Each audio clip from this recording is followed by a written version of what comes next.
Hello, and welcome back to the Weeble Corner. Today's review is about the Uzumaki by Junji Ito. Not the Uzumaki, well, technically it is. The Uzumaki story by Junji Ito. It's very fucking long for a Junji Ito story. The only other long form of his that I read is Gyo. The only story that I would think come close to Uzumaki in terms of length would be Tome. And Uzumaki is about 648 pages, and I picked it up at Barnes & Noble for about $30 US, 37 Canada, and you can probably find it for about 23 pounds in the UK if you're interested.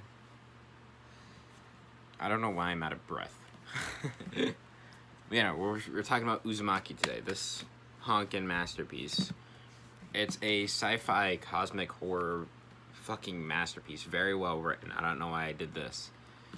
And it's not even about a very specific like creature or total entity. It's the antagonist in the story. Spoiler warning, this is a spoiler review. I don't give a shit. Literally the antagonist in this, as you can probably see from the cover, is literally just a spiral, not even like a spiral entity. It doesn't take physical form. Technically it does. Like the spiral just doesn't appear in the sky and suck everything into oblivion or anything. It literally will take, it's like it forms, and one of the most infamous pages, there's several infamous pages that have come from this manga, and I think that's amazing. But it goes through like the stages of it just beginning, and it started, these people started going insane, and then it started morphing shit, and then it appeared one day. It's amazing that it goes into such detail with, starting with one man's obsession, the main character, whose, I believe's name, I'm gonna go over it again because I completely forgot. Yeah, Kirie Goshima. This is our main female lead, Kirie Goshima. And her boyfriend's dad goes insane over obsessing with the spiral concept and drawing and these depictions, to the point where he starts collecting random objects and items that are just involved with the spiral. The dad even commissions our female lead's dad, so our male lead, who's technically a supporting character in this. I can't remember his name. His dad is the insane one, and the female leads is a potter, and the insane dad literally commissions the potter to make him spiral shit, like just spiral shit. And of course he does it, and then there's a point where I fucking love this. He literally starts going mental, like in front of his family. At one point, he shows off his collection. It's like as big as a room, which probably doesn't seem that big considering there are some extreme collectors here in the West. But keep in mind, these all like little, like smaller than this book, little just tiny knickknacks covered in spirals, and they fill up an entire room. It's fucking nuts. And then there comes to a point where he orders this like mini well, this like little wooden basin to be made. And like, look, this is like part of, like, this is a hunk of his collection right here. All of this shit. He's just mad obsessed with the spiral. And the art in this book is fucking top tier. Like, there's some panels in here where you know that it was just a pain in the ass to do. And the dad's obsession like goes as far as he won't eat like soup or get in the bath if there isn't like a mini whirlpool in it that he has to create each time. I don't know why my voice is so weird. Or like he got angry at his wife one time because there weren't any spiral pattern fish cakes in the miso. And it's not even just the dad going insane on his own. His son is also, his like wife, his son are all taking effect. Cause they're like starting to get like on edge of the mental edge game. But for some reason, throughout the entirety of the story, the son is always the most sane character. while also being the most insane character. He's always like on that little edge where it's like you kind of have to trust him as the reader because you're technically a third party viewing this from a different perspective. You have to trust him as the reader, but as a character, you don't. If you were a character, you wouldn't know if you were or weren't supposed to trust him, because his connection to it and his connection to the start of all the craziness, because his dad was the very first insane person at this point in time, is that we can't trust him. He was associated with the first guy. What if he's already like trying to lead us astray? But it goes like to the point like with the dad where he gets in like a physical altercation with his family, and where he's like, I don't even need the collection anymore, because his wife throws it out, and he gets really pissed, and he starts to he starts to fight her, and he's like, I don't even need it anymore, and because like I can turn my eyes into a spiral, which he fucking does. He just swirls his eyes around into spiral forms, and it's amazingly done, both from an art perspective and just super super fucking eerie. And like there was a point where the dad finally finished the piece that he was asked to make, but he's like, oh sorry, I don't need it anymore, my tongue is a fucking spiral, and he literally just contorts his body to become spirals, and he just goes deeper and deeper and deeper into this obsession, and till his wife and son come home one day and they find this wooden basin. It's fucking nuts. Just a large wooden tub. The dad had crawled in there and fucking became a spiral. That's how far off the edge he went. He literally died for the concept of the spiral being this holier than thou image, and completely just went off the edge and died. And when his body was cremated, the smoke that went into the air because of it literally became into the form of a spiral. And these like different types of occurrences keep happening. Like with the mom, she goes fully off the rails, gets committed, has a extreme phobia of spirals, to the point where she like stabs out her own ears because she figures out that the cochlea has a spiral at the bottom, and she doesn't want to do anything with spirals. So she like fucks up her fingerprints because they have spirals on them. She destroys her own body and eventually will die just because of her inane fear of spirals. And at that point, the boy, our male lead, is all alone, literally surviving. And that's when the obsession and insanity just starts to spread to the other people, because the ash keeps going into spirals. And at one point, the people will just think, "Oh, it's a technology issue. These things, it's just because of a smokestack, right?" No, because they build another furnace and they start cremating them in there, and this one's newer, and those start making smoke spirals with the bodies from the town. I think it's called Shizuhima.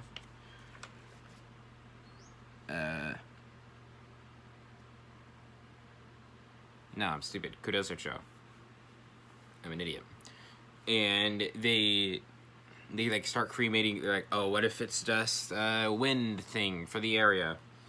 And they take the bodies that have died to other furnaces, and it happens with them too. But when they bring other bodies into the town to cremate them from out of town, it doesn't happen. So they're like, so everyone's like, oh, it's just weird shit. We don't understand it. We don't want to explain it. And it just goes off the deep end all the way to a literal apocalyptic scenario where the town literally is just turned it's taken the idea of the spiral concept as an omnipotent being, and just taking that idea and saying, what would happen if that omnipotent being just entered itself in an entirely populated town? How would that go? Apocalyptic scenario. I'm not even fucking lying. Let me try and find some pages.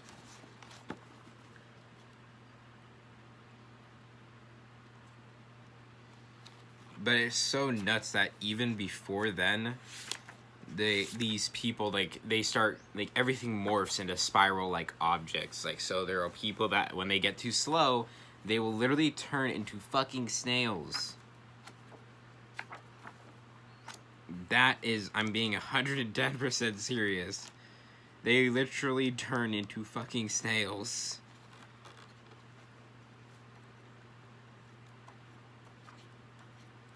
A very specific panel I'm looking for.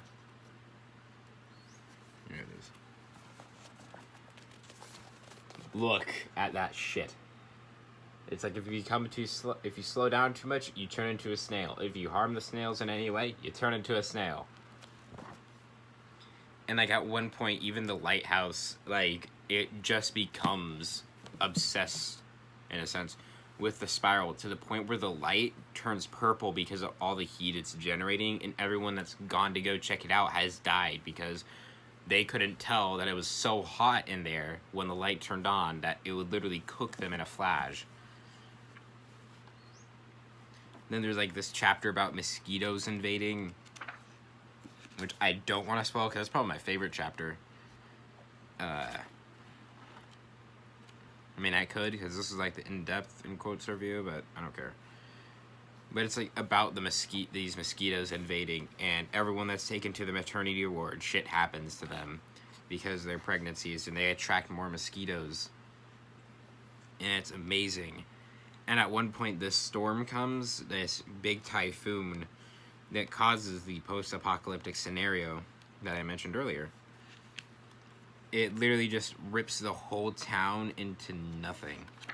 And all that's left are really old, like, longhouses from the, I think it's the Edo area, Edo period? I don't know, area, like these longhouses on the outskirts of town. That's all that's really left at this point. And the people that stay in these longhouses end up developing these, like, kind of like birthmark moles things that are spirals. Like, here's a picture of early development. Like, they start at the bottom of the feet, and then they just appear all over at one point. And they're like these little growths. I know, I say things weird, I'm sorry. It's like all these little growths that, like, always just keep turning and getting bigger, and they, like, end up tearing through the skin at one point and become these little spiral spikes. And that literally turns one of their neighbors almost instantly, which is pretty insane, the point where we go from these growths, like, first appearing, and then the neighbor just never appears again, and then we later see why.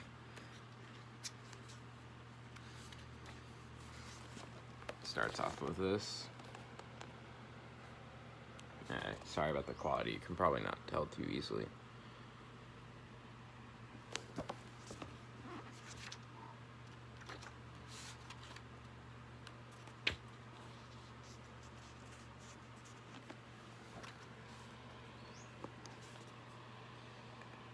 They literally just protrude from his face, and they're like used as murder weapons by him.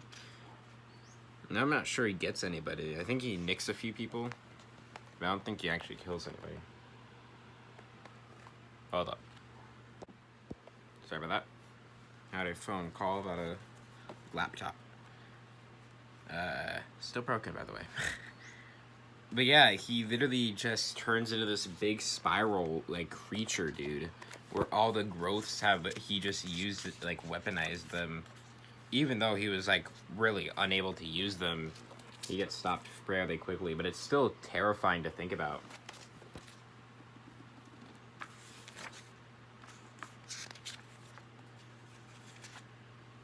And, like, there's a chapter about butterflies, which I found is inaptly named, but also very, very aptly named, because what happens to the people that lived there is that after the post-apocalyptic storm, like, everything that happened, they're able to generate their own little mini tornadoes, and it literally just destroys whatever was left of the city.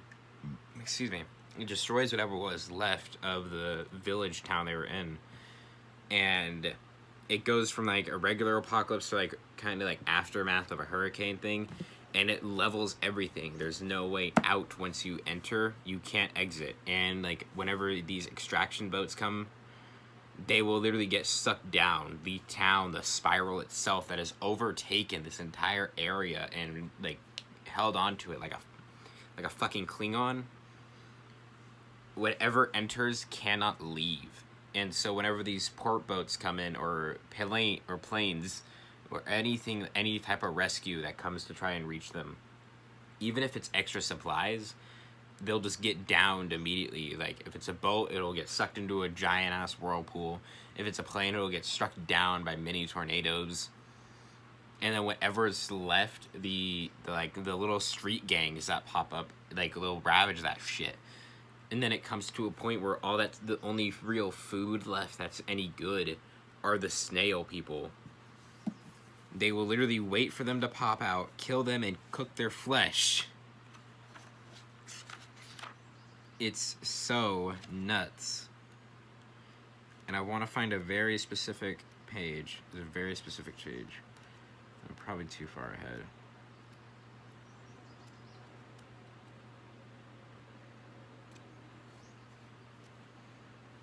Yeah, so this little group made up of the main female, the main male, and her brother, and some other like scrap survivors. They try leaving, and one of them turns into a snail, but they couldn't kill him before he got sucked back into his shell. And one of them literally just gives up. He's like, you know what, fuck it, and he crawls into the shell and starts eating him from the inside, like a goddamn fucking worm. It's so bloody insane, and I love it so much.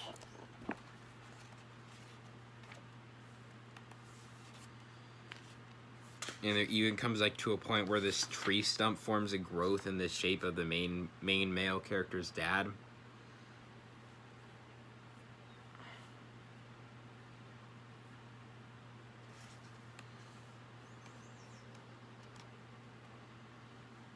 And like there's a point where the main female pushes her brother off a cliff because he's turning into a snail so she can save him. And I'm not even lying, the town literally at one point just forms itself into a spiral out of all the buildings that are left. And it literally goes from like any other Japanese village town to a literal labyrinth of insanity. And all the people that entered into the longhouses, when they all got connected by other builders because they wanted to extend it, they extended it in the shape of the spiral. And so everybody that was in them fucking morphed together.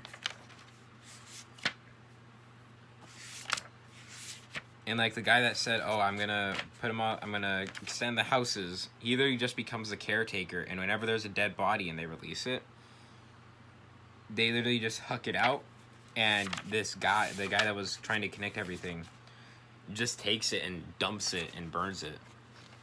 Like, see, all the people just morph into spirals and they become entangled.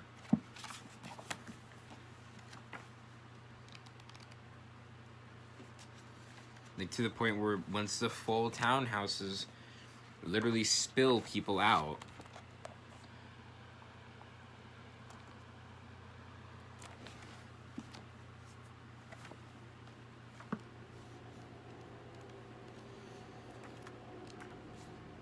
And the male lead falls down the middle of the pit.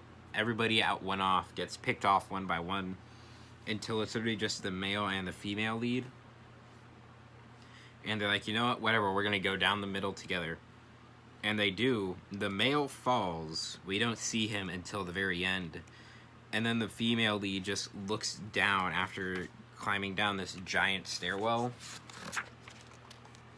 Just looks down and sees this open, just weird labyrinth full of spirals and spiral shapes.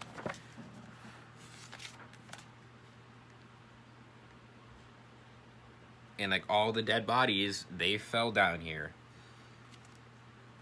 And as she's trying to put it together in her mind, it's also explained to us through this underground city of spirals that no matter what events had occurred, it was going to end up like this because this entire town is stuck within a loop of just spirals and spirals, and the only way that it ends is if everybody joins in.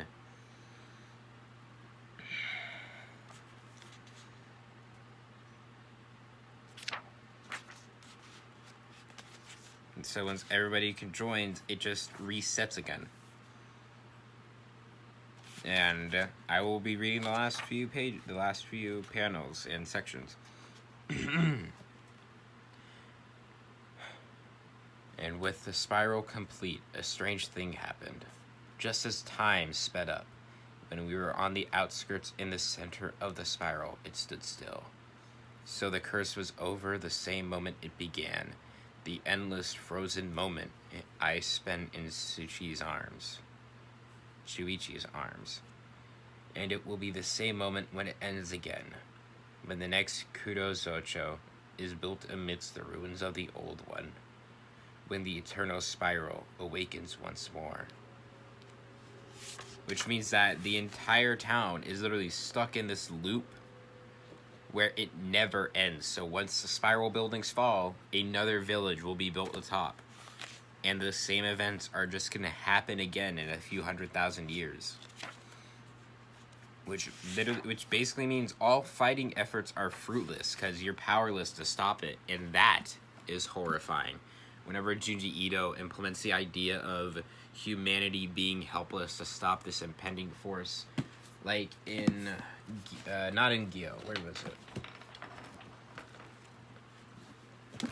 Shiver with the floating balloons. You can't pop them, and you can't get caught. So what are you gonna do? Starve. You can't fight back. You just have to stay mentally sane. Know who's alive and who's dead, and not listen to those voices, and not get caught lacking.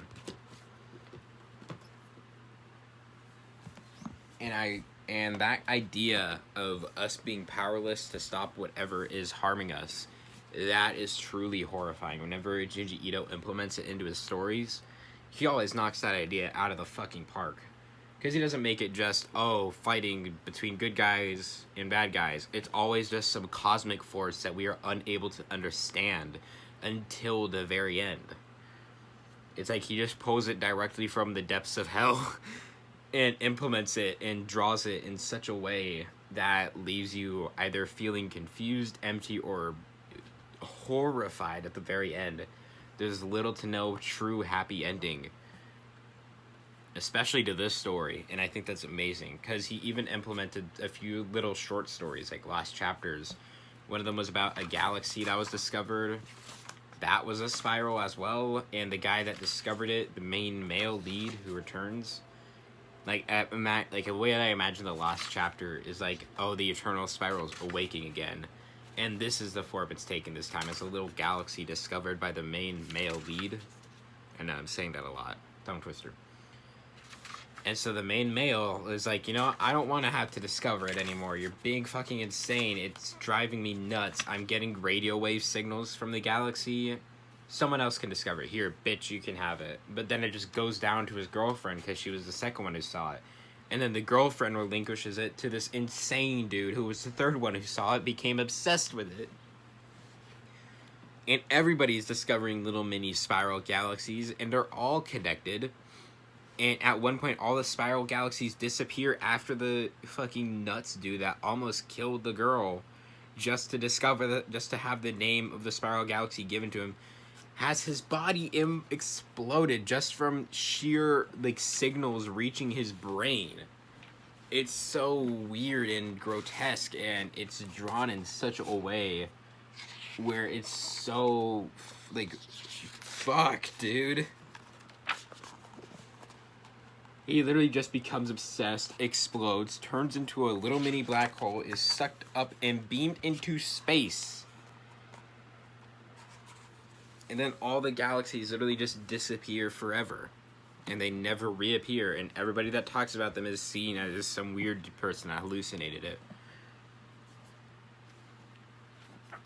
This is just a fucking masterpiece, and it was so fun reading it. Like, I spent a day reading this honker, and I had a lot of fun with it, trust me. There's so many, like, good page turns where Junji Ito is the master of, where you get, like, an inkling feeling, like, the tension's rising on one page with all the panels, and then you turn it, and then there's a full-page image of just some, like, horrifying shit. Let me pull something from, like... Let me see if I can find a good example in Shiver that I showed before. Here you go. Long Dream, 238, 283.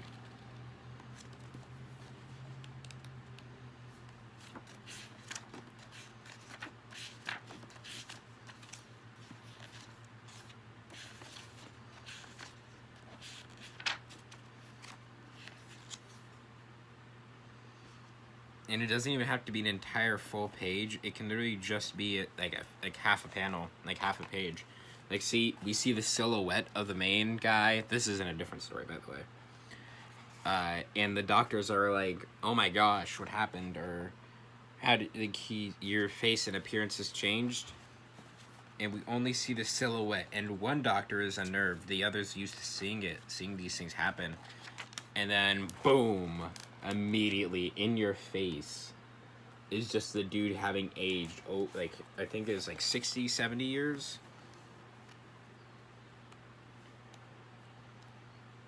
And it's so crazy that it happens again and again and again. And he literally asks by the end of the story is just for them to kill him, but they can't. Because they want to study him and for the future of medicine and bullshit like that. But he's literally living in a hell where he'll wake up, he'll like go to sleep, and he'll be dreaming for about 50 years. But he'll wake up and it's the next day, but he's aged the 50 years he was in the dream. And it's such a sad and it's just like a sad and depressing story that we see as horrifying because of the imagery presented. Which is the same way I kind of feel about Uzumaki. Where under it all, it's a love story, which it technically is between the main female and male lead. They're trying to get their relationship just making sure that it's stable throughout all the hell that is going on. But it's not given the main focus because what we're supposed to be paying attention to is the concept of the spiral overtaking this town. And that is why I truly love this story. I give Junji Ito's Uzumaki, the fucking honker that it is, a 9 out of 10, because this is a fucking well-written masterpiece. There's so many good layers to it that it just keeps going, infinite and just a turning loop, like the spiral we are presented. My name is Sloppy from the Weeb Recorder. I hope you enjoyed this review. And I am out. Bah!